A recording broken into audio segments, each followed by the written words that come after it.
রবি ঠাকুর কেমন ঠাকুর, মাটির নাকি কাঠের? এই কথাটা নেই লেখা নেই রুমুর সহজ পাঠে।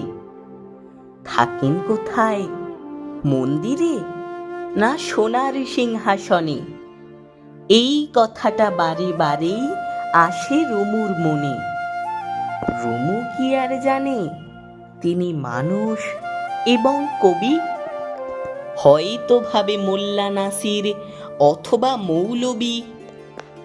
রুমুর জন্য একটা কথা বলছি কানে কানে, মাটিরও নয় কাঠেরও নয়, ঠাকুর তিনি প্রাণের।